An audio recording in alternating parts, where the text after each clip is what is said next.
Hi, so I'm going to talk about a couple of things about violin playing, stuff that interests me.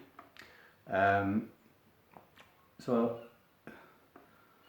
I always think when I'm playing the violin, at least sort of improv stuff, I mean, it depends. I mean, if I was playing a gig where I had to play just exactly what I'm told and it was a particular style, obviously I'm not going to do anything particularly weird.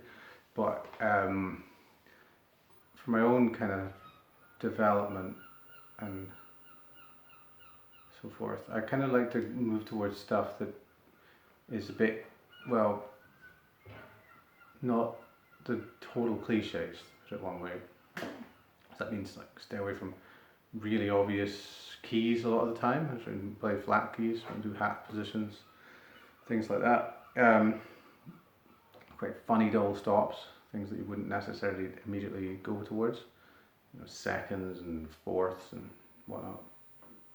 And sort of influence of violin composers and players that are maybe not the immediate ones you would go for. I find it really, actually, for an improv point of view, I find like Izai really interesting. You know, it probably sounds extremely pretentious to say that, but I think there is reasons there. Like, for example, that the double stopping tends towards stuff that people would, like, for example, jazz violin just doesn't do. Like, you know, things that are, like, if you get the tuning wrong, or if you can get the tuning slightly wrong, it sounds crap. So, you know, can I think of an example of this? Well, if you do things, say I was playing G minor, and I begin something with a second, D flat and E flat on the G and D string. Oh, that's a good start. It sounds awful.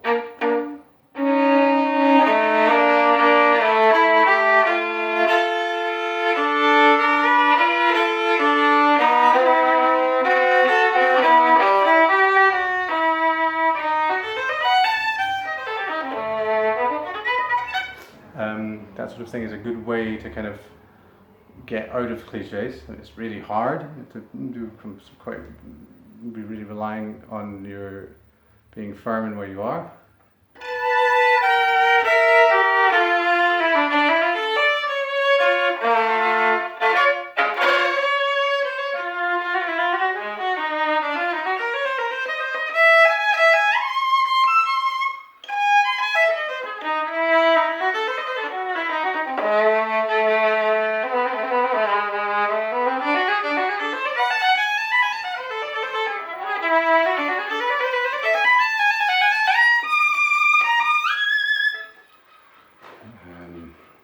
That's always some of my classical stuff, but so that's one thing. I mean, it's an idea. I mean, it's like, you know, I haven't prepared anything. I've been doing off the cuff. I often do doing off the cuff. It's not perfect, you know. And things like that are cool.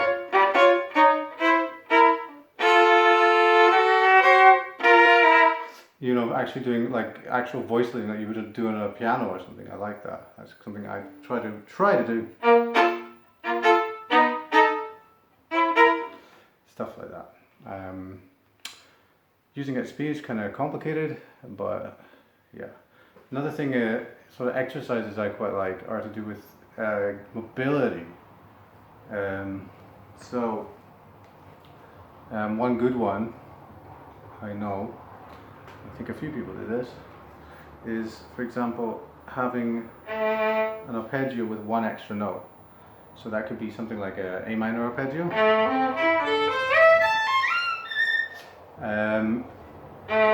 Adding an F sharp.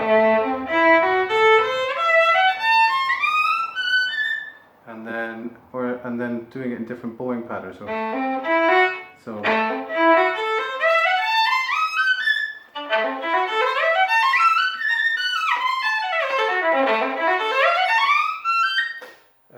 yeah, it's pretty messy that, but you know.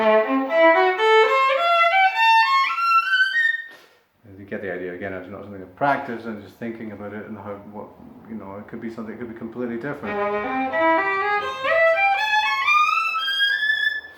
A flat, raised fifth, things like that. I'm thinking on the fly.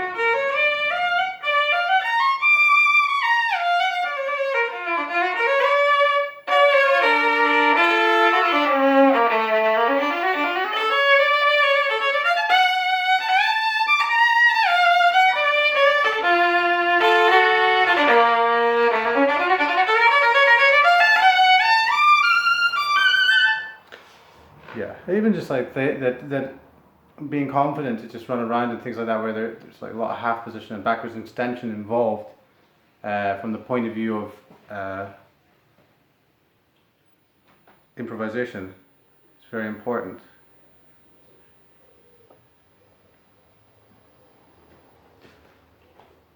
So that's one idea. I'm going to look at some more stuff of this nature as we go along, more videos on the subject. I think another really important one for violinists and jazz violinists in particular is using upper structures and enclosures in lines. So I think that's one we'll talk about later. But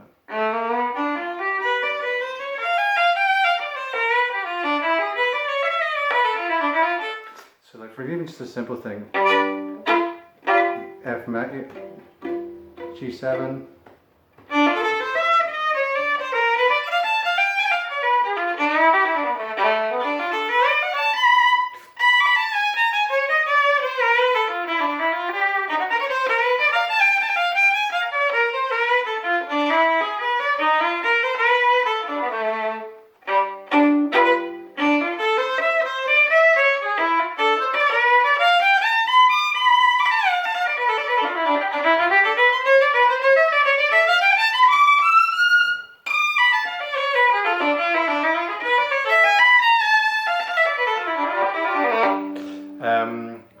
yeah, I mean that's something we have to talk about always, how to actually do that with the upper structures particularly.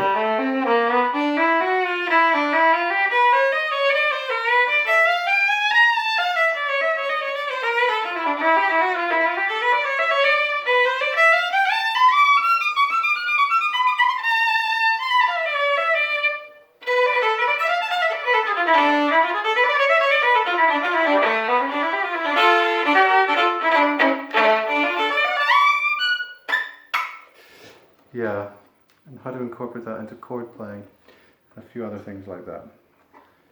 It's all a big subject. I've far from worked it all out, but it's like, yeah, I'm not trying.